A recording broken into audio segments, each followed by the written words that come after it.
बच्चे पालना बच्चों का खेल नहीं है।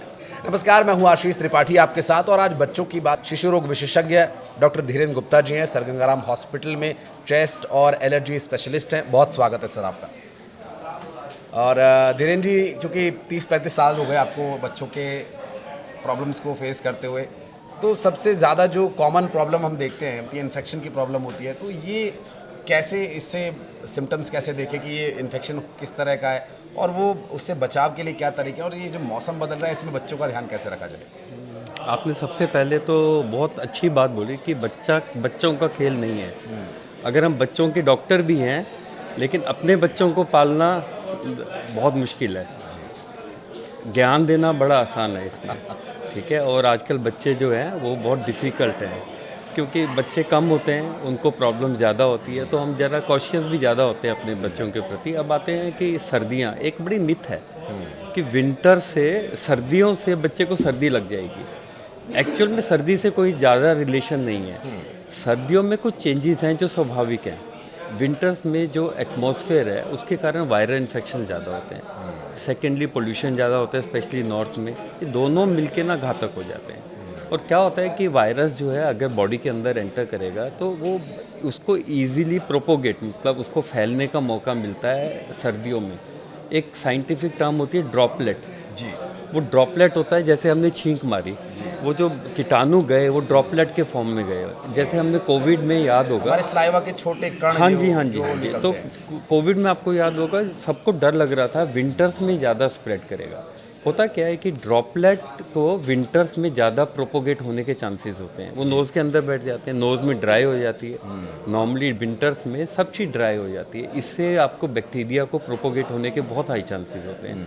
यही काफ़ी बार हम लोग इंडोर होते हैं, अंदर होते हैं। हम कहते हैं बच्चों को भी अंदर बैठो, बाहर मत जाओ। पोल्यूशन है तो ठीक है, अदरवाइज बच्चों को बाहर जाने से रोकना नहीं चाहिए। अंदर क्या होगा, मान लीजिए किसी को अंदर इन्फेक्शन है, वो ज़्यादा स्प्रेड करेगा सर्दियों में एज़ कम्पेयर टू मतलब गर्मियों के कंपेरिजन में। तो इन जनरल एक मिथ है कि आपको सर्दी लग जाएगी। अगर आप एक्चुअली में प्रिकॉशन लो तो सर्दियों में बाहर निकलना, अगर पोल्यूशन नहीं है तो ज़्यादा बेनिफिशियल है बच्चों के लिए। जब हम टेम्परेचर की बात करते हैं तो चेंज ऑफ टेम्परेचर, जो सडन चेंज ऑफ टेम्परेचर, मान लीजिए अंदर हीटर चल रहा है, आपका टेम्परेचर है 27 और बाहर आप सीधा -5 में चले गए, जो सडन चेंज ऑफ टेम्परेचर है वो कई बार नुकसानदायक होता है, तो इससे बचना चाहिए। ऑफकोर्स छोटे बच्चे ज़्यादा वल्नरेबल होते हैं, उनके अंदर इमेच्योरिटी होती है। 3 महीने से कम बच्चों में क्या एक और प्रॉब्लम होती है, ये ऑब्लिगेट नेज़ल ब्रीदर होते हैं। आप समझो कि वो केवल नाक से सांस ले पाते हैं, मुंह से सांस लेने की क्षमता नहीं है। अगर आपका नाक बंद है आशीष जी, तो आप मुंह से सांस ले लेंगे, आराम से सांस लेंगे, कोई प्रॉब्लम नहीं है।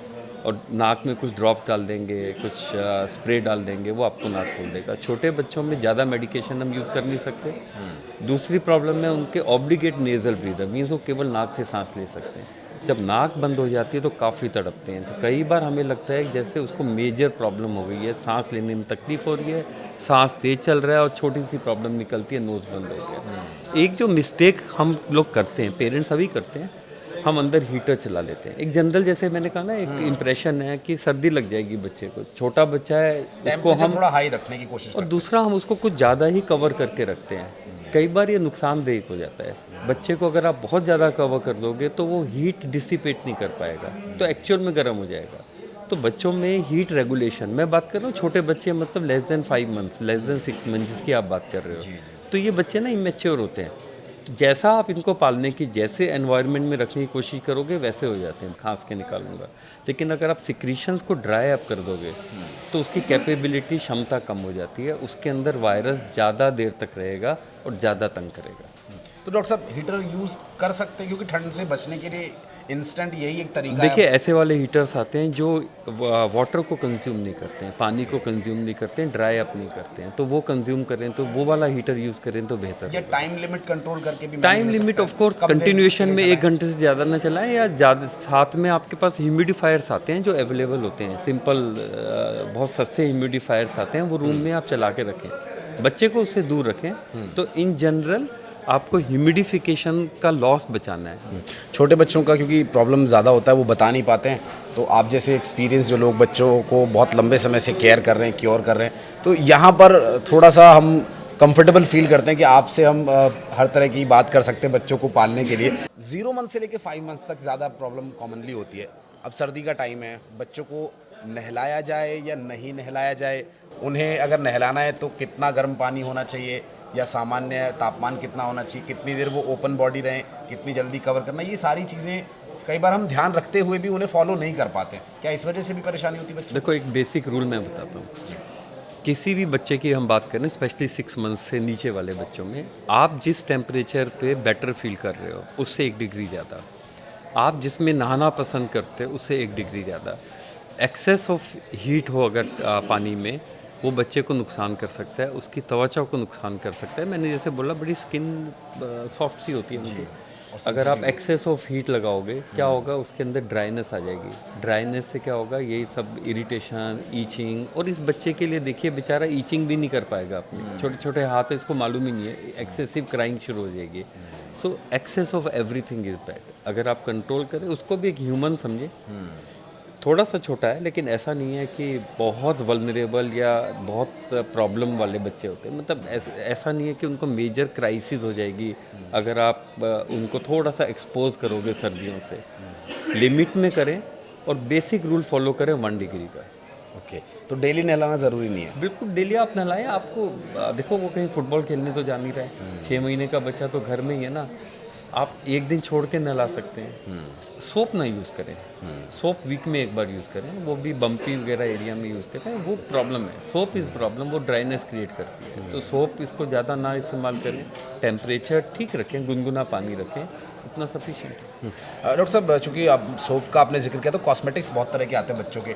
उसमें अलग एक कोई स्पेसिफिक कंपनी है, उसका कोई पाउडर है, बच्चों को ऑयल लगाना है, उनकी स्किन ड्राई ना हो जाए और उसकी त्वचा में नमी बनी रहे और खांसी ना हो। उस बहुत सारे कॉस्मेटिक्स का यूज़ करना छोटे बच्चों पे कब से शुरू करना चाहिए, ये कितना ज़रूरी है या गैर ज़रूरी है, इस बारे में आपकी क्या राय देखिए, मैं एक बड़ी अच्छी एक साइंटिफिक आपको इन्फॉर्मेशन देता हूँ।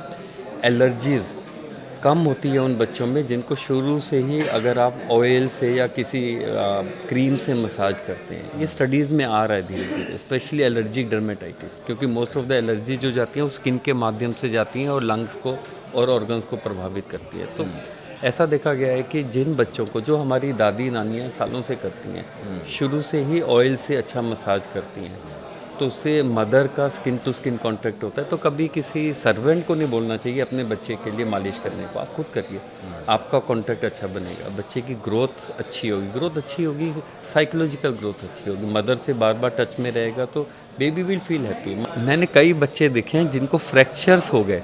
क्या हो गए कि बहुत एग्रेसिव मालिश से आप वर्जिश नहीं करा रहे हैं, वर्जिश और मालिश में बहुत अलग चीज़ें हैं। आप क्या करा रहे हैं, उनको स्किन टू स्किन कांटेक्ट दे रहे हैं, लव एंड एक डेलिकेसी दे रहे हैं, आप उनके मसल्स नहीं बना रहे हैं। ये पहलवानों वाली मालिश नहीं है। क्योंकि मोस्ट ऑफ मदर्स, डॉक्टर साहब, सब वर्किंग है।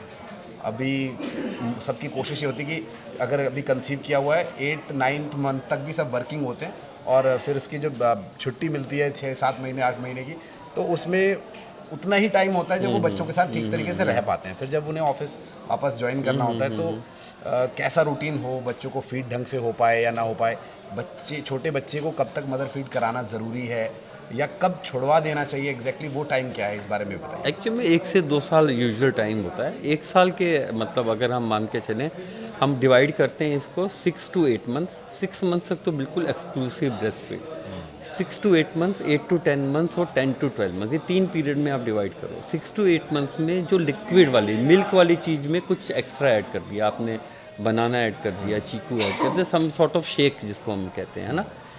7 to 8 मंथ्स के बाद उसी को सेमी सॉलिड कर लो, जैसे आपकी खीर या इस टाइप की चीज़ें होंगी, खीर वाली कंसिस्टेंसी पे आ जाए।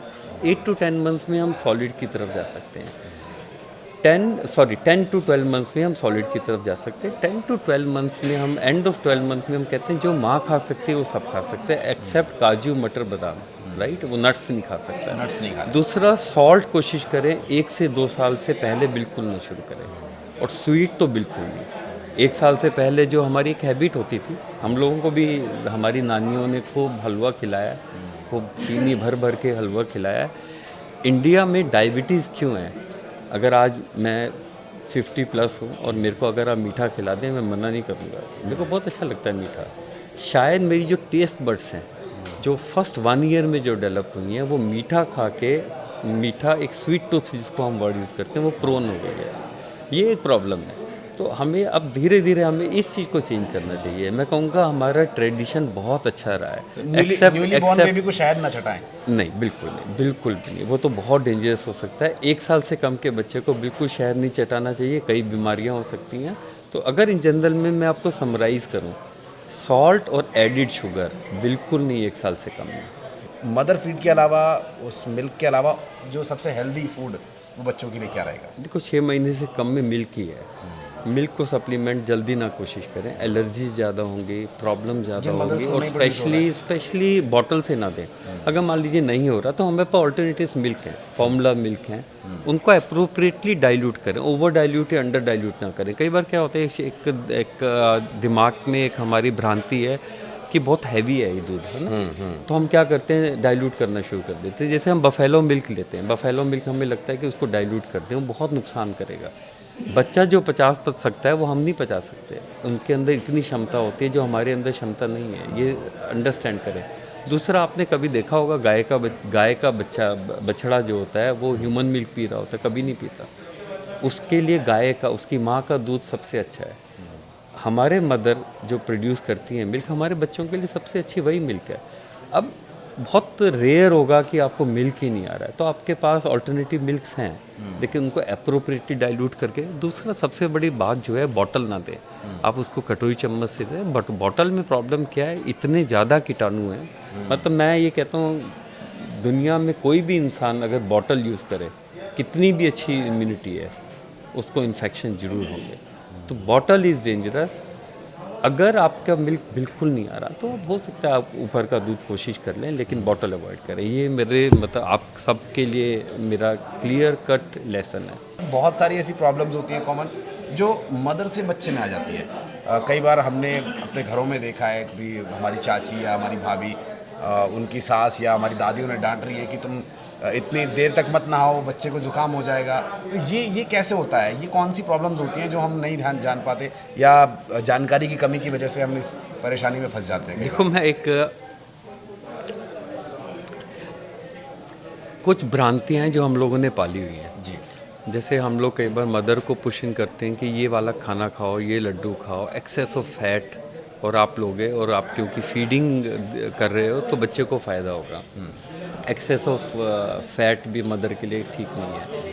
आप मदर का भी सोचो, मीन्स आप ऐसी चीज़ें खिला रहे हैं जो उसने कभी खाई नहीं है, तो उसकी डाइट सप्रेस हो जाएगी, और डाइट सप्रेस हो जाएगी तो उसका मिल्क प्रोडक्शन कम हो जाएगा। अगर आप कोई ऐसी बातें करेंगे जिससे मदर दुखी होगी तो आपका मिल्क इंजेक्शन कम हो जाएगा, क्योंकि हार्मोन्स कम हो जाएंगे आपके। सबसे अच्छी डाइट इस समय है जब प्रेगनेंसी के बाद खुश रहना और खुश रखना। जैसे आपने बात की, कई लोगों को मिल्क नहीं आता, क्यों नहीं आता?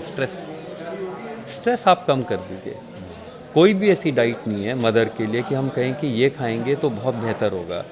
हर चीज़ मॉडरेशन में खाएं, कोई भी चीज़ अवॉइड करने की ज़रूरत नहीं है। कैलोरीज आपको 1000 1500 थोड़ी सी एक्स्ट्रा लेनी पड़ेंगी। आप अपने आप को स्टार्व नहीं कर सकते, क्योंकि बच्चा तो आपके अंदर से ले लेगा सब चीज़ें। आपकी बोन्स जर्जर हो जाएंगी, वीक हो जाएंगी, आपके अंदर कैल्शियम चला जाएगा, आपके अंदर से आयरन चला जाएगा। स्क्रीन टाइम का डॉक्टर साहब ने शुरू में जिक्र किया था। स्क्रीन टाइम एक बहुत कॉमन प्रॉब्लम हो गई है, चाहे वो कंसीव मदर हो या न्यूली मदर हो, या फिर बच्चा जो 6 महीने साल भर का हो चुका है। कई बार पीछा छुड़ाने के लिए भी हम लोग पकड़ा देते हैं मोबाइल की, ले बेटा थोड़ी देर तो भी अपना टाइम पास कर ले। ये कितना हार्मफुल है? देखिए, एक एज तक तो स्क्रीन टाइम ज़ीरो होना चाहिए। 4 ईयर 5 ईयर तक तो एक्चुअल में स्क्रीन टाइम ज़ीरो होना चाहिए। उसका क्या है, बच्चे को एक तो एडिक्शन हो जाएगी, दूसरा आपका सोशल इंटरेक्शन कम हो जाएगा। मैंने ऐसे तक बच्चे देखे हैं जिनको ऑलमोस्ट ऑटिस्टिक करार कर दिया गया क्योंकि उनकी स्क्रीन टाइम हाई थी। तो इसके लिए तो बहुत टेक्निकल टर्म भी है, मीन्स आप फिर साइकोलॉजिस्ट और साइकेट्रिस्ट के पीछे धक्के खाते रहो। डॉक्टर, मैकेनिक, वकील, हमेशा मैं मान के चलता हूँ दूर ही रहना चाहिए इनसे। तो अगर आप हैबिट्स अपनी अच्छी रखेंगे, बहुत टाइम क्या होता है, हम लोग अवॉइड करना चाहते हैं, बच्चा रो रहा है चलो पकड़ा देते हैं, तो प्रॉब्लम हमारी है, बच्चे की नहीं है। हम बच्चे के अंदर प्रॉब्लम क्रिएट कर रहे हैं। बच्चा पैदा होकर सीख के तो आया नहीं मेरे को मोबाइल ही चाहिए, हम इन्हें क्रिएट करी प्रॉब्लम, और फिर हम थोड़ा बड़ा हो जाता है, हम सोचते हैं यार ये तो बिगड़ गया है बच्चा। आप ही ने बिगाड़ा है। तो मैंने कहा ना, मेरे लिए ज्ञान देना आसान है लेकिन मेरे को खुद पे अप्लाई करना मुश्किल है, बट कोशिश जरूर करनी चाहिए। स्क्रीन टाइम ना करें स्टार्टिंग से। तो इसके लिए मदर कितना ज़्यादा इसके लिए जिम्मेदार होती है, क्योंकि अगर वो प्रेग्नेंट हैं या कंसीव किया और उस टाइम वो मोबाइल कितना चलाएं, इसका कैसे टाइम? नहीं, इसका कोई लिंक नहीं है। ऐसा अभिमन्यु वाला सीन नहीं है कि पेट से उनके आया लिए से कितना पहले। हार्मफुल रहेगा ये मेरा देखिए, वो क्वेश्चन तो हर किसी के लिए नुकसानदायक है। आपके लिए, मेरे लिए, हम लोग कितना डिस्ट्रैक्ट होते हैं, अपना काम ही नहीं कर पाते जब मोबाइल चल रहा होता है। हमारी आइज़ ड्राई होती है। तो आज हम बच्चे की बात करें, ऑफ कोर्स एडल्ट से ही बच्चों में हैबिट परकोलेट होती है, लेकिन अगर हम बच्चों की बात करें तो उनको स्क्रीन से अवॉइड करवाएं, बिल्कुल अवॉइड करवाएं। शुरू से अवॉइड करवाओगे, मेरे पास आते हैं काफ़ी पेरेंट्स। है। कुछ भ्रांतियां हैं, बच्चों को एक काजल लगाना, कान में नहीं, तेल अवॉइड डालना, करें। काजल लेड होता ये है, भ्रांतियां हार्म कौन-कौन करता सी है। जिनसे हमें बिल्कुल बचना बिल्कुल काजल नहीं लगाना चाहिए, बहुत नुकसानदायक है। कई लोग तो बिल्कुल आंखों को कहते हैं ना, पुताई कर देते हैं काजल से। और काला टीका लगाना है किसी को लगा लें, लेकिन काजल ना लगाएं। कान में कुछ प्रॉब्लम हो रही है, इचिंग हो रही है, तेल डाल दिया। इनफैक्ट मैं आपको कई पेशेंट्स बताऊंगा जिनके, क्योंकि मैं चेस्ट का काम भी देखता हूँ, नोज़ में ऑयल डालना कान में तो बहुत ही नुकसानदायक हो सकता है। काफ़ी जगह हैबिट्स है नोज़ में ऑयल डाल देना। तो स्पेशली लेस देन 6 मंथ वाले बच्चे जो है ना, उसको आपको डिस्क्रिमिनेट नहीं कर सकते ये लंग्स की तरफ जा रहा है या पेट की तरफ। काफ़ी बार ये ऑयल लंग्स की तरफ जा रहा है, लाइपोइड निमोनिया कहते हैं इसको। बिल्कुल ठीक नहीं है, बिल्कुल गलत हैबिट है। इसको तो आपको अवॉइड करना ही चाहिए, नोज़ में ऑयल डालने की। और कान में तो ऑब्वियसली ये हार्म कर सकती है। अभी आप जिसके बारे में बात कर रहे थे, देखिए नेक्स्ट क्वेश्चन उसी का आ गया। आप कह रहे थे कि वकील और डॉक्टर और एक और मैकेनिक, इनसे दूर रहना ही आपने सजेस्ट किया। तो हमारे इंडियंस आपकी बातों को पहले से ही बहुत ज़्यादा सीरियसली ले रहे। डॉक्टर्स के पास बहुत लास्ट में जाते हैं जब कोई प्रॉब्लम एक्सेस हो जाती है। तो किसी शिशु रोग विशेषज्ञ के पास कब जाना है बच्चे को लेकर के? क्या बच्चे की डिलीवरी से पहले ही कोई एक ऐसा पीडियाट्रिक हमें पहले से ही उसके साथ बात कर लेनी चाहिए जो पहले से ही चीज़ों को जज करना शुरू करे और बच्चे की अच्छी ग्रोथ हो? क्या ये सेफर साइड है या फिर जो एंशिएंट टाइम से चला आ रहा तरीका वो ज़्यादा बेटर है? आपने ना बड़ा अच्छा प्रश्न पूछा। मैं एक चीज़ बताता हूँ, जो न्यूबॉर्न्स होते हैं, न्यूबॉर्न्स मदर्स बहुत सारा गूगल करने लगती हैं, छोटी छोटी चीज़ों को गूगल करने लगती हैं। गूगल में क्या होता है, डरावनी चीज़ें सबसे पहले आएंगी, तो काफ़ी लोग डर के आ जाते हैं।